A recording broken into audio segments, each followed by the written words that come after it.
Good morning बच्चों। कैसे हो प्यारे बच्चों? अच्छे हो ना? ठीक है। देखो बच्चों, जो हमारे 5वीं कक्षा की प्रवेश अध्ययन की पाठ्य पुस्तक है झरोखा, उसमें आज हम पाठ 3 शिक्षा का पहला पाठ स्वच्छता पढ़ रहे हैं। और हमने कल क्या पढ़ा था? ये पिक्चर देखकर ये प्रश्नों के उत्तर दिए थे हमने, कौन करे ये काम। और आज हम इससे आगे पढ़ेंगे भाई, हिम्मत वाले कभी न हारे। इसमें हम बाबा साहेब अम्बेडकर जी के बारे में पढ़ेंगे। ठीक है बच्चों, देखो अब हम पढ़ना शुरू करते हैं।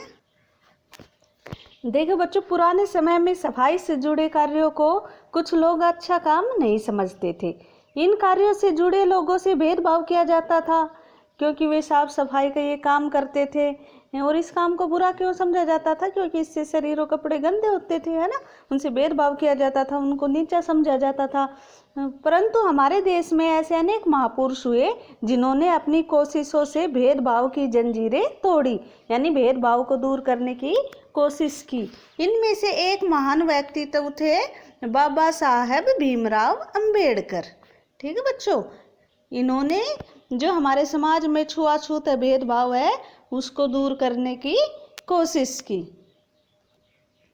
बच्चों, अब हम बाबा साहब भीमराव अंबेडकर के बचपन के बारे में पढ़ेंगे। एक बचपन ऐसा भी। यह बात लगभग 100 साल पुरानी है बच्चों। 7 साल का छोटा भीम किसका नाम था? भीमराव अंबेडकर जी का। भीम महाराष्ट्र के गोरेगांव में अपने पिता के साथ छुट्टियां मनाने गया था। उसने देखा कि एक नाई किसी बड़े किसान की भैंस की खाल पर उगे लंबे लंबे बाल साफ कर रहा था। भीम को अचानक अपने बड़े हुए बालों का ख्याल आया।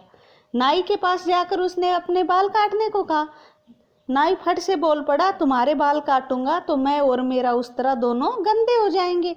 अरे, क्या इंसान के बाल काटना भैंस की खाल साफ करने से ज्यादा गंदा काम है? छोटे भीम ने कहा।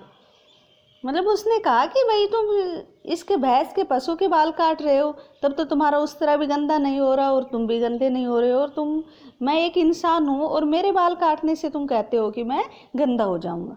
भाई ये भेदभाव क्यों किया उसने? क्योंकि ये भीमराव जी छोटी जाति के व्यक्ति थे। ठीक है बच्चों, तो बच्चों आगे चलकर यही भीम यानी भीमराव साहब बाबा साहब अम्बेडकर के नाम से दुनिया भर में मशहूर हुआ। ठीक है बच्चों, बाबा साहब ने अपने जैसे लोगों पर होने वाले अन्याय के खिलाफ लड़ाई लड़ी। आज़ादी के बाद बाबा साहब की अगुवाई में ही हमारे देश का संविधान तैयार हुआ। संविधान मतलब बच्चों हमारे कानून की किताब, जिसमें कानून लिखा हुआ होता है कि भाई ऐसे किसी पर अत्याचार करोगे तो दंड मिलेगा, ये काम गलत है, ये काम ठीक है।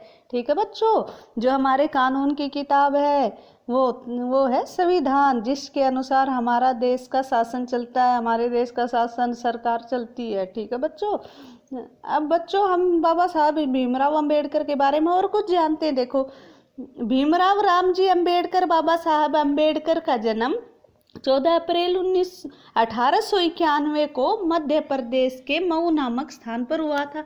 वे स्वतंत्र भारत के प्रथम कानून मंत्री थे।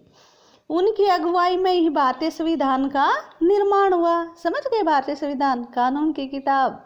वे एक महान समाज सुधारक थे, यानी समाज को सुधारा था, उसकी बुराइयों को दूर किया था। उन्होंने दलितों, मजदूरों व महिलाओं के उद्धार के लिए अनेक महत्वपूर्ण कार्य किए।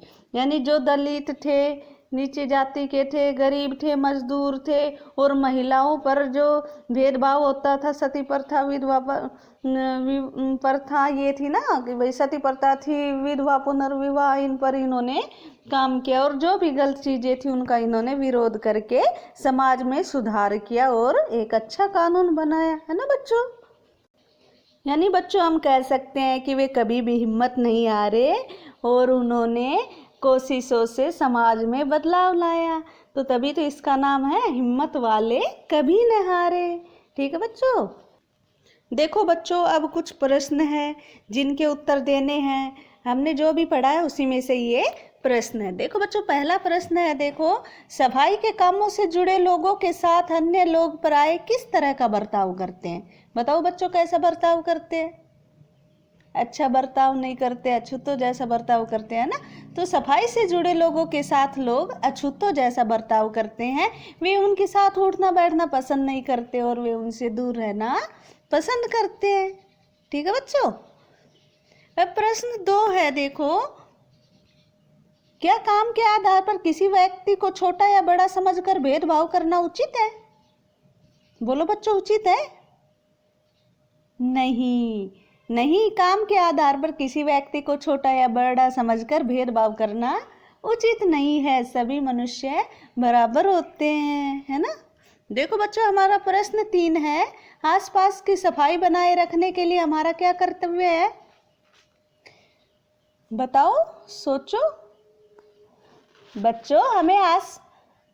हमें आसपास कूड़ा कचरा नहीं फैलाना चाहिए, कूड़ा कूड़ेदान में डालना चाहिए या कोई निर्धारित स्थान है वहाँ पर डालना चाहिए, है ना।